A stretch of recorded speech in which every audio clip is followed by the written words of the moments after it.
मार्फत 9 विभागीय मंडळ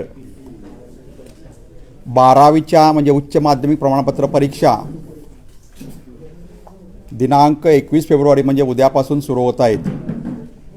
या परीक्षा मंडळाच्या पुणे, नागपूर, छत्रपती संभाजीनगर, मुंबई, कोल्हापूर, अमरावती, नाशिक, लातूर आणि कोकण विभागीय मंडळ या 9 विभागीय मंडळामार्फत घेण्यात येणार आहेत। ही परीक्षा 12वीची लेखी परीक्षा 21 फेब्रुवारी ते 19 मार्च या कालावधी प्रत्यक्ष होणार आहे आणि 20, 21, 22, 23 ITची ऑनलाईन परीक्षा होणार आहे। म्हणजे 21 फेब्रुवारी ते 23 मार्च या संपूर्ण कालावधीत 12वीची लेखी परीक्षा होणार आहे। 12वीची प्रात्यक्षिक आणि तोंडी परीक्षा ही 1 फेब्रुवारीपासून सुरू झाली असून ती आजपर्यंत चालणार आहे। या परीक्षेसाठी सर्व विद्यार्थ्यांना मी हार्दिक शुभेच्छा देतो। या परीक्षेसाठी राज्यामध्ये एकूण 15,13,909 विद्यार्थ्यांनी नोंदणी केली असून त्यामध्ये 8,21,450 ही मुले आहेत, तर 6,92,424 मुली या परीक्षेसाठी रजिस्टर झालेल्या आहेत। या परीक्षेसाठी एकूण राज्यातील 10,497 कनिष्ठ महाविद्यालयातून विद्यार्थ्यांची नोंदणी झाली असून संपूर्ण राज्यामध्ये 3,320 मुख्य केंद्रावर 12वीची परीक्षा उद्यापासून लेखी स्वरूपात घेण्यात येणार आहे। शाखावाईज ह्या 15,13,909 विद्यार्थ्यांचं जर आपण बायफर्केशन पाहिलं तर विज्ञान शाखेसाठी 7,60,046 विद्यार्थी, कला शाखेसाठी 3,81,982 विद्यार्थी, वाणिज्य शाखेसाठी 3,29,905 विद्यार्थी, MCVC म्हणजे किमान कौशल्यावर आधारित अभ्यासक्रम व्होकेशनल कोर्स 37,226 विद्यार्थी आणि टेक्निकल सायन्स म्हणजे ITIचे विद्यार्थी 4,750 असे एकूण 15,13,909 विद्यार्थ्यांनी आत्तापर्यंत नोंदणी केलेली आहे। आता या परीक्षेची ठळक वैशिष्ट्ये प्रामुख्याने फेब्रुवारी मार्च 2024 या परीक्षेची आवेदनपत्रे ही ऑनलाईन पद्धतीने नेहमीप्रमाणे स्वीकारण्यात आली असून सरळ डेटावरून कनिष्ठ महाविद्यालयांची माहिती घेऊन आवेदनपत्र ही ऑनलाईन पद्धतीने भरली गेलेली आहेत। विद्यार्थ्याचे शैक्षणिक हित लक्षात घेऊन या परीक्षेपासून एकसुद्धा पात्र विद्यार्थी वंचित राहणार नाही यासाठी आजचा शेवटचा दिवस 20/2/2024 पर्यंत विद्यार्थ्यांची प्रत्यक्ष आवेदनपत्र भरून घेण्यात येणार आहेत। म्हणजे आज रात्रीपर्यंत ही आवेदनपत्र भरून घेण्यात आहेत। विद्यार्थ्याच्या मनावरील परीक्षेचा ताण कमी होण्याच्या दृष्टीने या परीक्षेसाठी परीक्षेचे वेळापत्रक तयार केले असून परीक्षेच्या बहुतांश मेन पेपरच्या आधी 1 दिवसाचा खंड देण्यात आलेला आहे।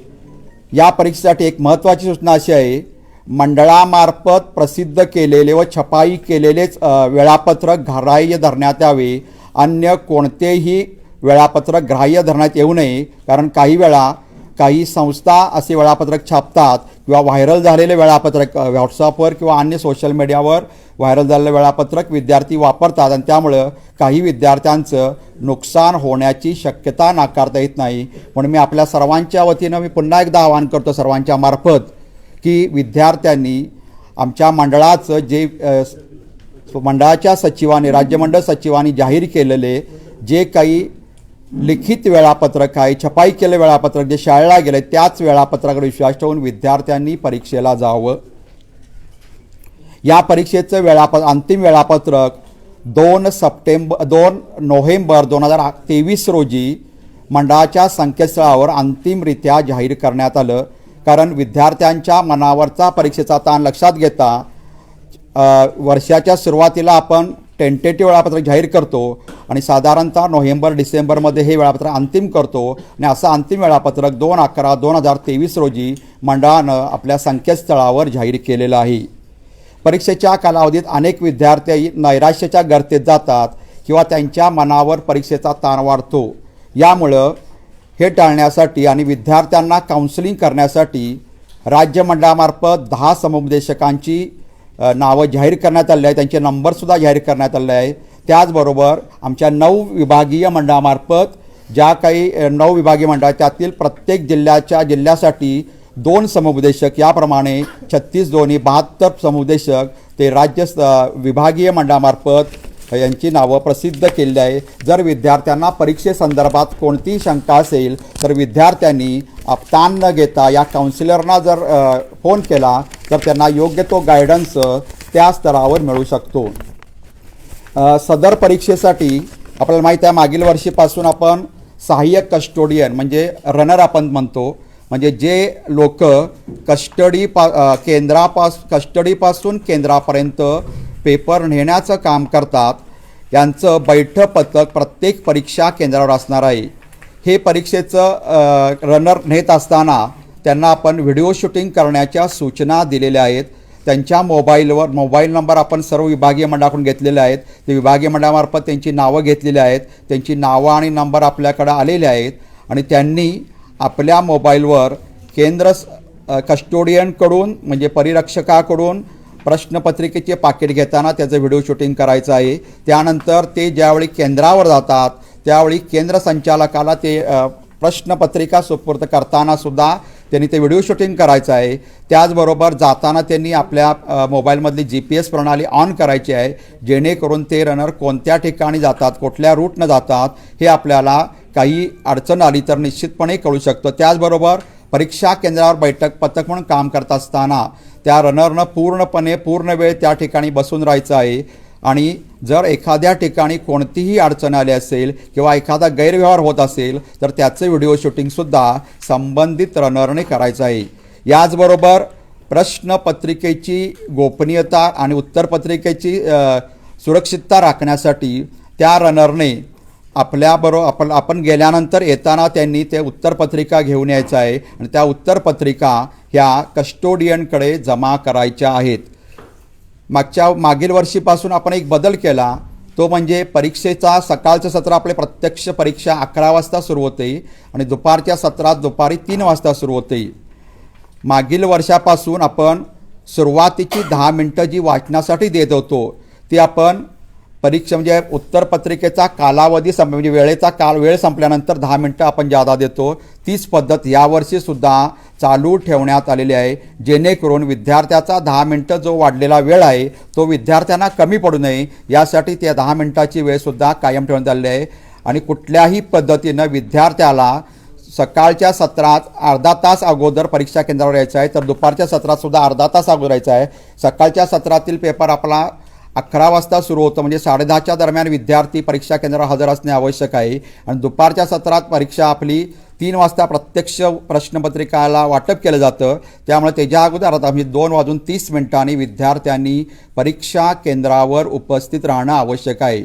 याचा अर्थ कोणताही विद्यार्थी सकाळी 11 नंतर आणि दुपारी 3 नंतर जर परीक्षा केंद्रावर पोचला तर त्याला परीक्षा केंद्रात प्रवेश दिला जाणार नाही, याची सर्व विद्यार्थी, पालक, शिक्षक, केंद्र संचालक यांनी नोंद घ्यायची आहे. तसं आवाहन ऑलरेडी आम्ही सर्व विभागीय मंडळ सर्व जिल्ह्यांना केलेलं आहे.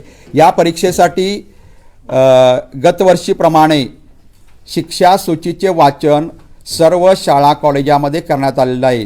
कारण परीक्षेपूर्वी विद्यार्थ्यांना आपण जर या परीक्षेमध्ये गैरव्यवहार केला तर कुठल्या शिक्षेला सामोरे जावे लागते, त्या मंडळाच्या शिक्षासूचीप्रमाणे किंवा त्याच्यावर कोणती कारवाई होऊ शकते याचं वाचन सर्व कनिष्ठ महाविद्यालयामध्ये झालेलं आहे किंवा सर्व शाळांमध्ये झालेलं आहे.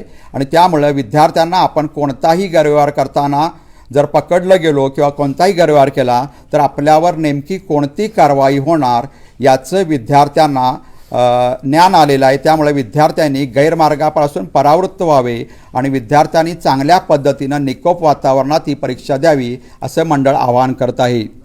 परीक्षेस प्रविष्ट होणाऱ्या पात्र दिव्यांग विद्यार्थ्यांना 16/10/2018च्या शासन निर्णयानुसार त्या ज्या काही सुविधा आहेत त्या सर्व सुविधा देण्यात आल्या आहे. प्रामुख्याने आपण विद्यार्थ्यांना प्रत्येक तासासाठी 20 मिनिटं दिव्यांग विद्यार्थ्यांना लेखी परीक्षेसाठी या दिव्यांग विद्यार्थ्यांना वाढवून देतो. त्याचबरोबर विद्यार्थ्यांच्या सोयीसाठी विद्यार्थ्याच्या घराच्या शेजारचं सेंटर देतो किंवा विद्यार्थ्यानं त्याची शाळा हे सेंटर मागितलं दिव्यांग विद्यार्थ्यांना तर त्याची शाळा हे सेंटर आपण त्यांना केंद्र म्हणून आपण देत असतो आणि त्याप्रमाणे विद्यार्थ्यांना ती सोय देण्यात आलेली आहे. जर काही अचानक कुठलाही त्रास झाला त्या विद्यार्थ्यांना तर त्या पद्धतीनं विद्यार्थ्यांना सेपरेट खोलीमध्ये आपण विद्यार्थ्यांना बैठतो. कारण ह्या विद्यार्थ्यांना काही वेळा लेखनिक दिलेला असतो आणि तो लेखनिक म्हणजे ज्या विद्यार्थ्यांना प्रत्यक्ष लिहिता येत नाही किंवा प्रत्यक्ष अंशतः अंध असतील किंवा अंध असतील तर ते विद्यार्थी दुसऱ्याच्या साहाय्याने पेपर लिहितात. आपल्याकडं अशी सुद्धा पद्धत आहे की ज्या विद्यार्थ्यांना कमी दिसते अंशतः अंध असते तर त्यांना मोठ्या फॉन्टची प्रश्नपत्रिकासुद्धा आपण देतो. यावर्षीसुद्धा आपण ती पद्धत कायम ठेवलेली आहे आणि ती कायमस्वरूपी चालू राहणार आहे. आणि यावर्षीसुद्धा त्या फॉन्टसाठी आपल्याकडं अनेक विभागीय मंडळातून एक ठराविक विद्यार्थ्यांनी तशी मागणी केली आहे. त्याप्रमाणे तशा मोठ्या फॉन्टची प्रश्नपत्रिका त्यांना उपलब्ध करून देण्यात आलेली आहे.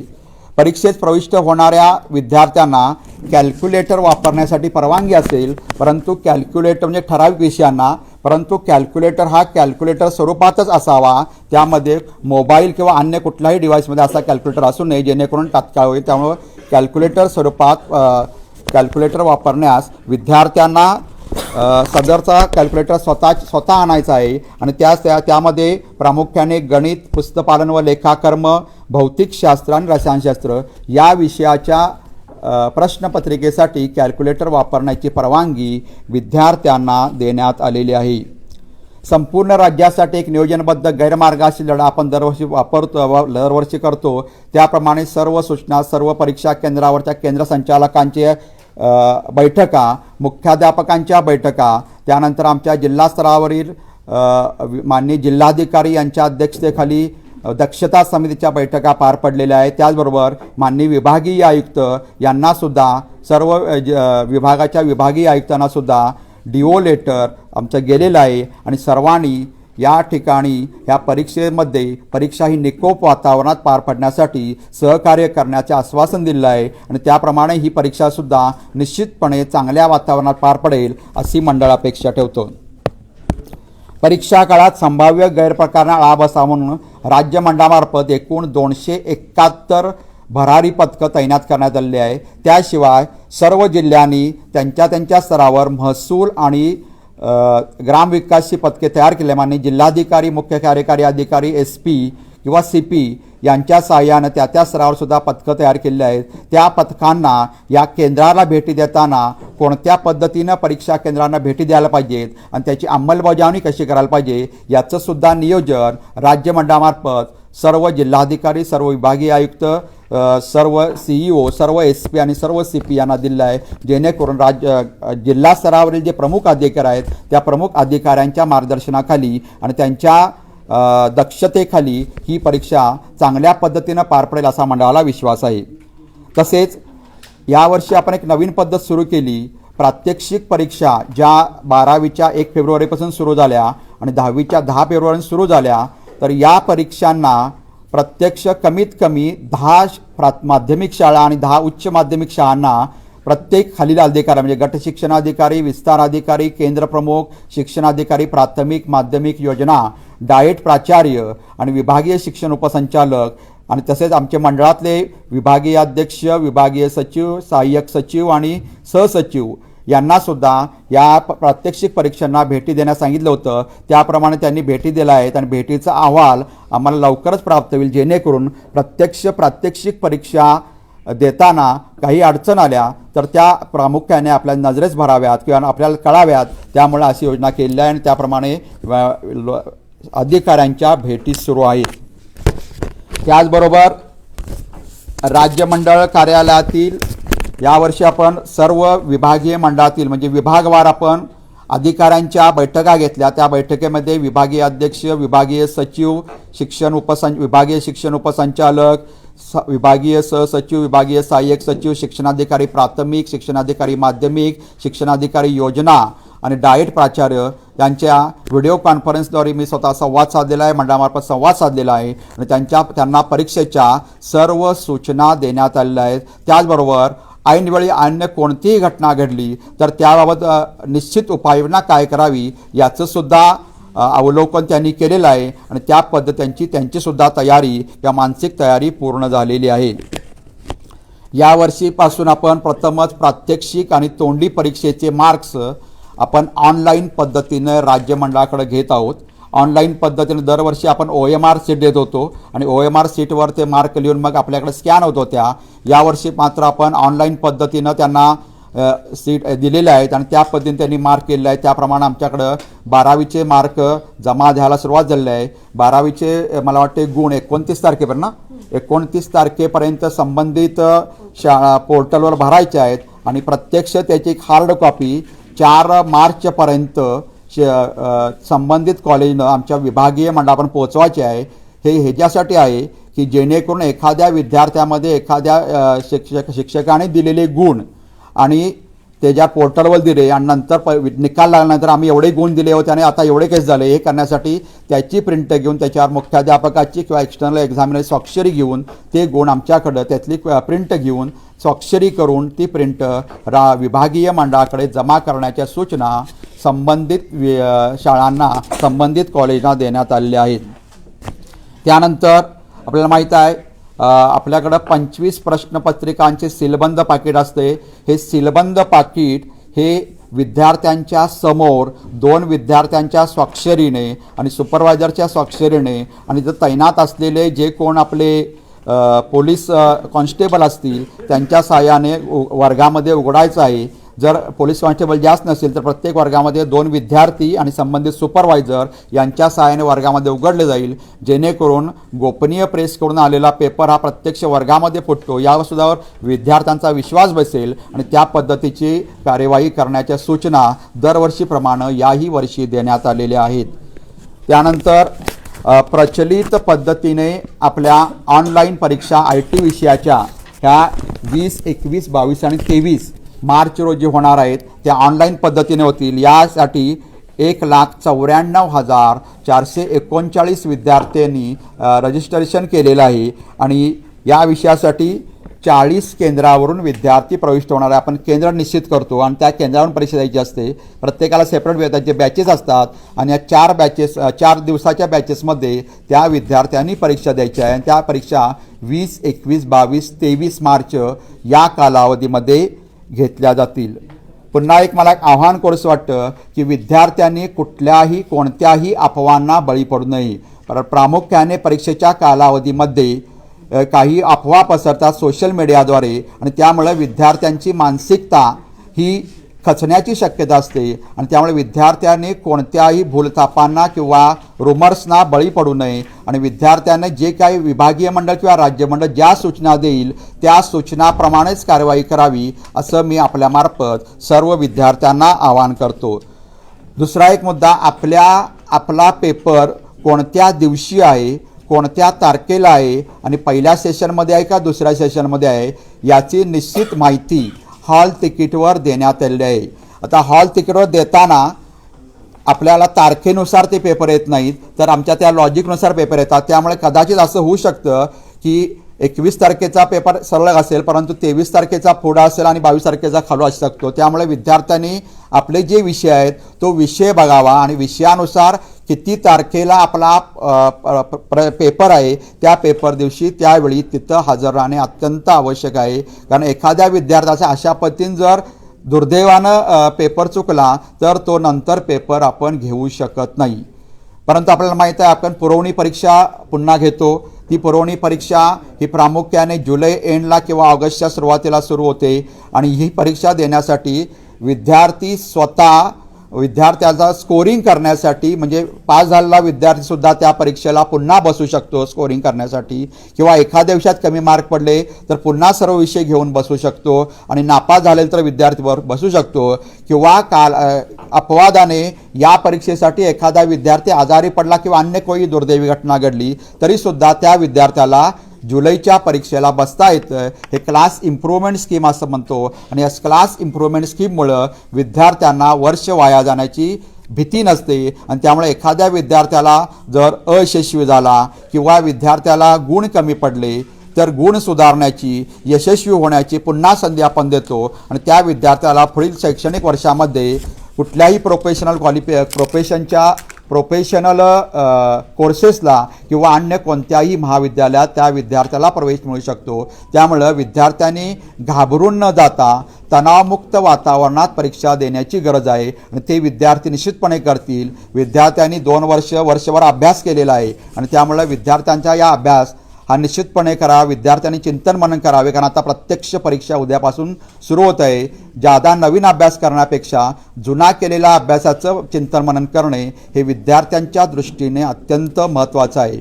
विद्यार्थ्याला कोणतीही अडचण आली तर आपण त्याला हेल्पलाईन कक्ष केलेला आहेत. राज्यमंडळ जसे इतर सर्व आपल्या विभागीय मंडळामध्ये सुद्धा हेल्पलाईन कक्ष आहेत. त्याचबरोबर मगाशी सांगितल्याप्रमाणे समुपदेशनसुद्धा विद्यार्थ्यांच्यासाठी समुपदेशनाची सोय केलेली आहे.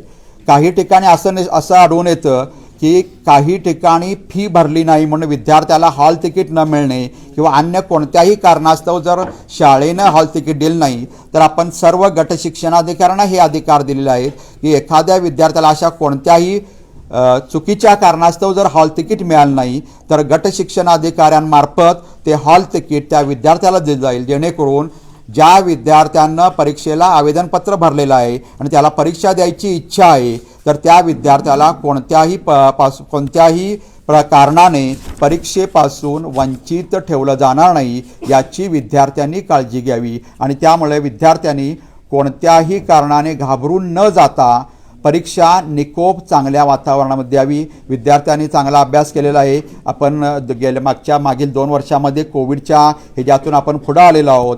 आपलं चांगल्या कार्यासाठी ह्या विद्यार्थ्यांना मी शुभेच्छा देतो. आणि त्याचबरोबर विद्यार्थी शैक्षणिक वर्ष वाया जाऊ नये म्हणून आपण सांगितलं की आपण जुलैची परीक्षा घेतो. जुलैची परीक्षा हे फक्त शैक्षणिक वर्ष वाया जाऊ नये म्हणून नाही, तर ज्या विद्यार्थ्यांना या परीक्षेत कमी गुण मिळाले असतील तरीसुद्धा तो विद्यार्थी आपला परफॉर्मन्स वाढवण्यासाठी म्हणजेच गुण वाढवण्यासाठी तो विद्यार्थी पुन्हा क्लास इम्प्रूव्हमेंट स्कीम या परीक्षेसाठी बसू शकतो.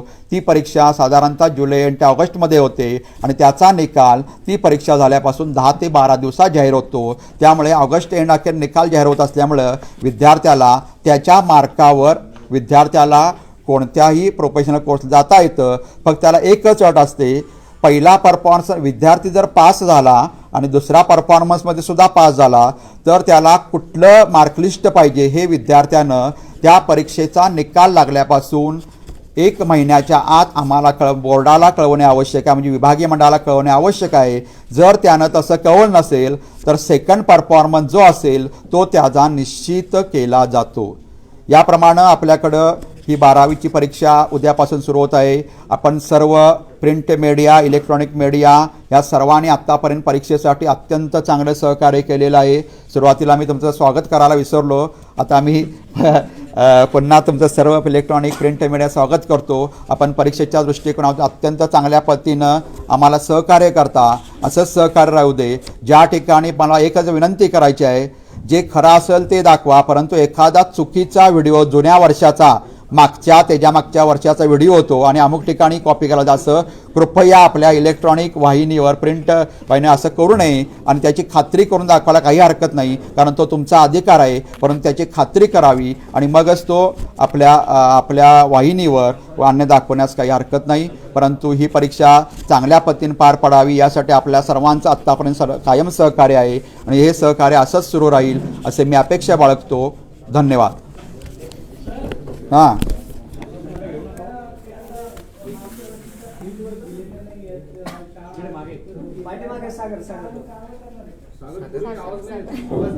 सागर बोला, आवाज येत नाही.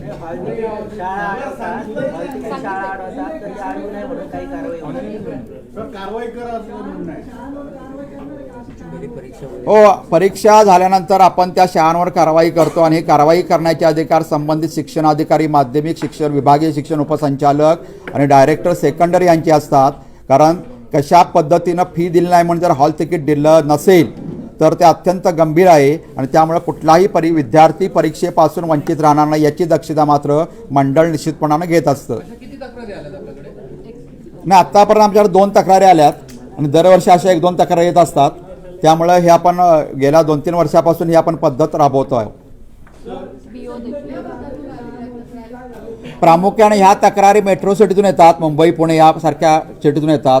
कारण प्रामुख्यानं या सिटीमध्ये ज्या इंग्रजी माध्यमाच्या शाळा असतात त्यांच्या तक्रारी असतात आणि त्यामुळं त्या शाळांना आपण म्हणजे आपण हॉल तिकीट काढून देतो आणि BOच्या सहीनं त्या विद्यार्थ्यापर्यंत पोहोचवतो. सिंदखेड शाळेचं यावर्षी केंद्र बदललेलं आहे, त्याच्यावर पोलीस कारवाई सुरू आहे. पोलिसांना त्याच वेळी आपण लक्ष दिले, त्याच्यावर कारवाई सुरू आहे. फौजदारी गुन्हा मागच्या वेळी ज्या घटना झाल्या त्याच्यावर फौजदारी गुन्हा दाखल झाला आहे आणि त्याची पुढची कारवाई सुरू आहे. फौजदारी गुन्हे मला वाटतं गेल्या वर्षी 11 गुन्हे दाखल केले होते गेल्या वर्षी. नाही, हा अहवाल वारंवार ते आम्ही ह्यांना विचारतो, संबंधित खात्याला, गृह खातं आम्हाला अहवाल देत असतं. कारण प्रामुख्यानं गृह खातं त्यांच्या पद्धतीनं तपास करतं आणि तपासाचे दोषी राहतं ते आता कोर्ट त्याला शिक्षा देतं, त्याला दुसरं कोण काय करू शकत नाही.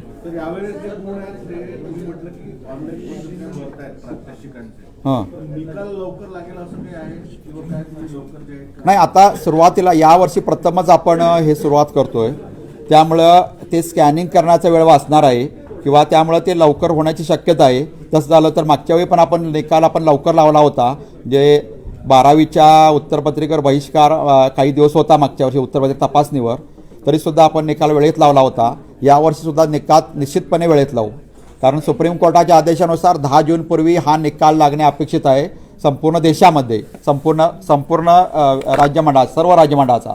त्यानुसार आपण निकाल निश्चितपणे लवकर मे महिन्यात आपण मागच्या वर्षी 24 मेला लावला, साधारणतः मेच्या शेवटच्या आठवड्यात हा निकाल लागतो. आणि सर, आता तुम्ही जे प्रात्यक्षिकांसाठी म्हटलंय ते लेखी परीक्षेसाठी होऊ शकतं ना, कारण शेवटी चेक करून मार्कच भरायचे.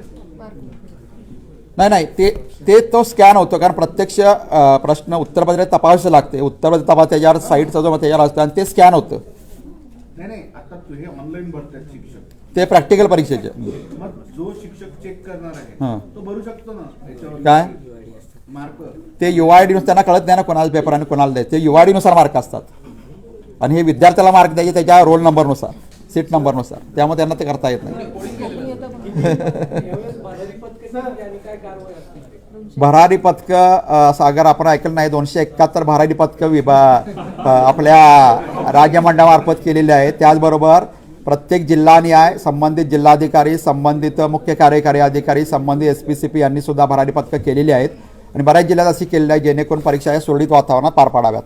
सर, मराठवाड्यासारख्या ठिकाणी हायटेक ब्लूटूथच्या साह्याने कॉपीचा नवीन प्रकार आला आहे, तर त्या संदर्भात आपण काय नाही, असा सध्या तरी आमच्याकडे असा काय प्रकार नोंदवला गेला नाही. जर तसा नोंदवला गेला तर निश्चितपणे त्याच्यावर आपण कारवाई करू.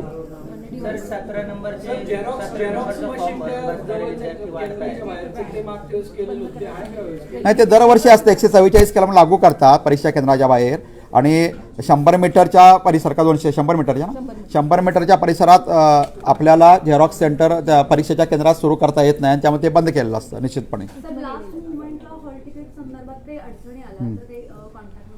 हे बघा, लक्षात घ्या, एक म्हणजे एखादा विद्यार्थी चुकून, समजा तो एकाच पेपरला बसलेला आहे, एखादा विद्यार्थी X केंद्रावर गेला आणि त्याचा नंबर Y केंद्रावर आहे, तर आपण X केंद्रावर त्याला बसवून घेतो, त्याला पेपर द्यायला लागतो, त्याच्याकडे हमीपत्र घेतो. म्हणजे जरी त्याच्याकडे हॉल तिकीट नसेल तरी फक्त तो प्रश्नपत्रिका त्या केंद्रावर उपलब्ध असला पाहिजे आणि हमीपत्र लिहून घेतो. याबद्दल विभागीय मंडळाचा निर्णय अंतिम राहील. म्हणजे असं कुठलंही आढळ, म्हणजे त्याचा निकाल लावेल असं आम्ही म्हणत नाही, परंतु त्याचा कुठल्याही परिस्थितीत वेळ वाया जाणार किंवा वर्ष वाया जाणार याची खात्री आम्ही आपल्याला देतो, संधी देतो आपण. एक मिनिट हां, आणि हा गेल्या 2-3 वर्षाचा प्रकार आहे.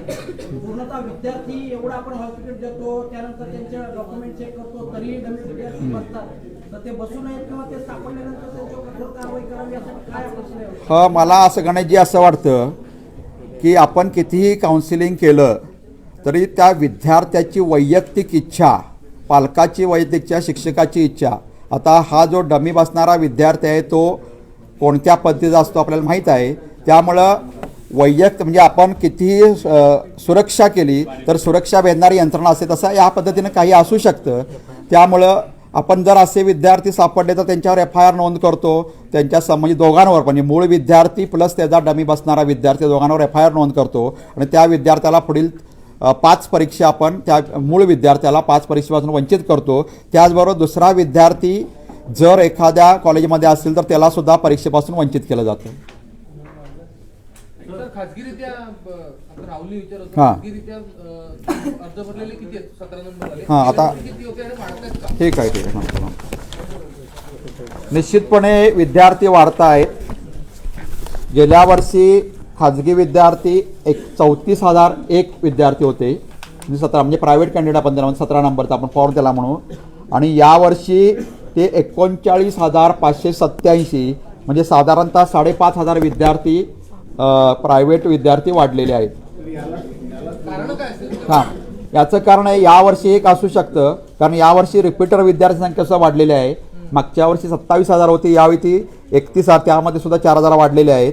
आणि CIS खाली म्हणजे क्लास इम्प्रूव्हमेंट खाली मागच्या वर्षी 2,898 विद्यार्थी होते आणि यावर्षी 8,436 विद्यार्थी, म्हणजे साधारणतः 16,000 विद्यार्थी या 3 प्रकारात वाढलेले आहेत. CIS तर त्याचं स्कोरिंग करण्यासाठी विद्यार्थी बसतो, तिथं 6,000 विद्यार्थी वाढले आहेत. आणि आपल्या माध्यमातून प्रसार झालेला आहे की पास झालेल्या विद्यार्थ्याला सुद्धा CIS खाली बसता येतं, याचा प्रसार झालेला आहे.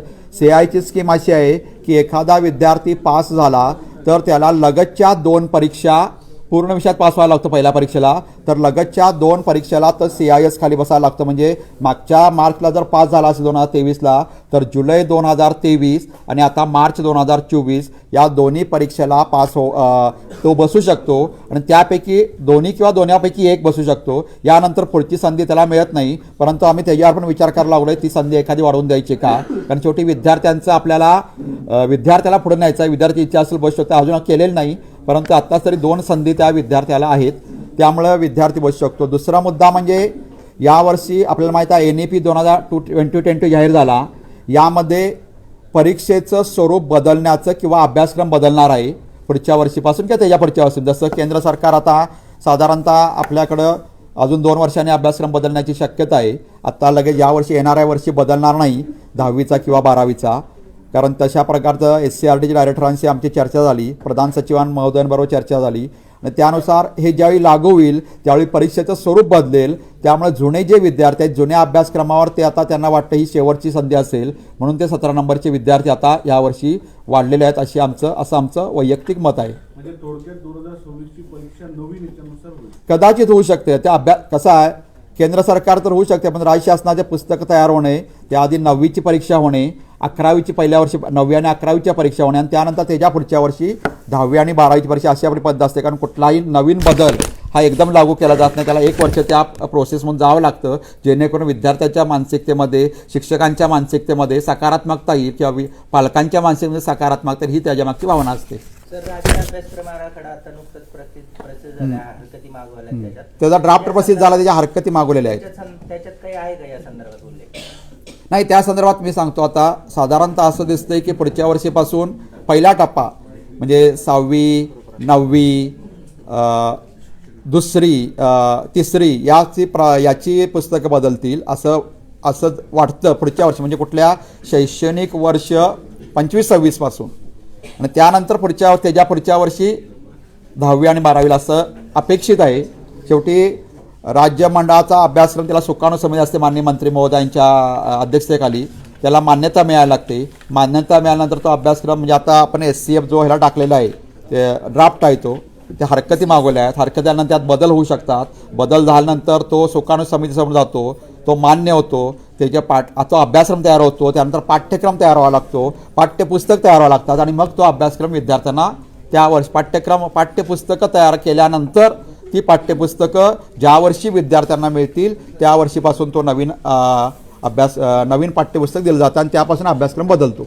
सर, कला आणि वाणिज्य विज्ञान म्हणजे कला आणि वाणिज्य विद्यार्थी आहेत यावर, त्याच्यापेक्षाही म्हणजे बेरीज केली तर त्याच्यापेक्षा जास्त विज्ञान शाखेचे विद्यार्थी आहेत. याचं काय कारण तुम्हाला वाटतं की एवढे विद्यार्थी असण्याचं कारण काय? त्याचं निश्चित कारण एक आहे, 10वीचा निकाल दिवसेंदिवस वाढतो आहे, टक्केवारी वाढते आहे आणि यामुळं प्रत्येक पालकाला वाटतं की आपला विद्यार्थी चांगल्या प्रोफेशनमध्ये जावा आणि शक्यतो म्हणजे चांगले प्रोफेशनल म्हणजे पालकांना असं वाटतं की मेडिकल इंजिनिअरिंग किंवा अन्य कुठल्याही काही विषय बेसिक असतात, ए ग्रुप असतो, बी ग्रुप असतो, मॅथमॅटिक्स विषय असतो किंवा बायोलॉजी विषय असतो, त्यामुळे काही कोर्सेस पुढे जाता येतात आणि विद्यार्थी या 2 वर्षामध्ये तो किती अभ्यास करतो काय करतो यावर अवलंबून असतं.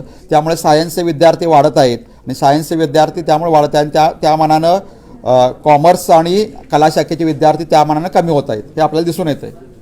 सर, नवीन रचनेमध्ये वर्षातून 2दा बोर्डाची परीक्षा असं म्हटलेलं आहे, तर ती ह्या वर्षातली शेवटची स्पर्धा परीक्षा असते. नाही, अजून त्याबद्दल कोणताही निर्णय झाला नाही. तसं सेंट्रल म्हणजे राष्ट्रीय अभ्यासक्रम आराखड्याने असं निश्चित केलेलं आहे, परंतु राज्यानं जोपर्यंत ते लागू करत नाही तोपर्यंत आपण त्याबद्दल भाष्य करू शकत नाही. सर, हे इंटिग्रेटेड क्लासेस आहे, सगळ्यांनाच माहिती आहे. किती आपण उपाययोजना केला तरी ते बंद होत नाही. आता तर इतकं मजल झाली आहे की त्यांनी स्वतःच कॉलेज म्हणून, ज्युनियर कॉलेज म्हणून परवानगी घेतली आणि ते चालवत आहेत. FC रोडवरच कितीतरी मागे पुढे आहेत. तर हे सगळं डोळ्यासमोर कारवाई का होत नाही, यांच्यावर बंद का होत नाही, किंवा आपण यांचे विद्यार्थी का असं करत नाही? राज्य मंडळाचा जर विचार केला तर प्रामुख्याने एक लक्षात येतं, ज्या विद्यार्थ्यांना 11वीला किंवा 12वीला कॉलेजमध्ये प्रविष्ट आहे, कनिष्ठ महाविद्यालयात प्रविष्ट आहे, त्याला परीक्षाला त्यानं फॉर्म भरला तर त्याला परीक्षा त्याची घेणं हे राज्य मंडळाचं कर्तव्य आहे आणि त्यामुळे आम्ही कर्तव्यापासून दूर पळू शकत नाही.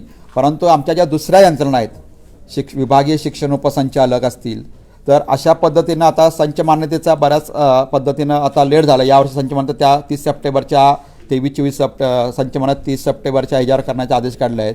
त्यामुळे संच मान्यतेमध्ये एखाद्या तुकडीला सिनियर कॉलेजची तुकडी असेल 120, 240 विद्यार्थी पाहिजेत, तर काही ठिकाणी 80 असतात. 80, 100 आणि 120 अस्तित्वात असलेल्या तुकडे 80 केलेले आहे आणि नवीन आलेल्या तुकड्याला 120 विद्यार्थी पाहिजे आहेत. त्यामुळं त्या तुकड्यांच्या प्रमाणात तिथं विद्यार्थी असणं आवश्यक आहे. जर त्या तुकड्याला मान्यता असेल, तेवढे विद्यार्थी असतील, तर त्यांची परीक्षा घेणं आमच्यावर बंधनकारक आहे.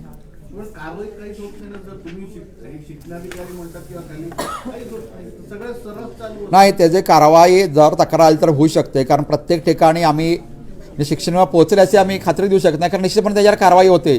तक्रार आली तर निश्चितपणे कारवाई होते. मागच्या वर्षी एक आपलं प्रकरण झालं होतं एका कॉलेजचं, त्याच्यावर सुद्धा आपण कारवाई केलेली आहे. त्याचा आमचा इंडेक्स नंबर म्हणजे आमची मान्यता त्याची काढलेली आहे बोर्डाची. Okay, thank you. पुन्हा एकदा सर्वांना आवाहन करतो की आपण जास्तीत जास्त चांगल्या पद्धतीच्या बातम्या आणि जे काय आहे ते दाखवा. मी असं म्हणणार नाही, कारण तो तुमचा अधिकार आहे, लोकशाहीचा स्तंभ आहे, खांब आहे काय, तर त्या पद्धतीने आम्हाला पण सुधारण्याची संधी द्यावी काय अडचण आली तर, आणि खात्री करून बातम्या द्याव्यात हीच इच्छा.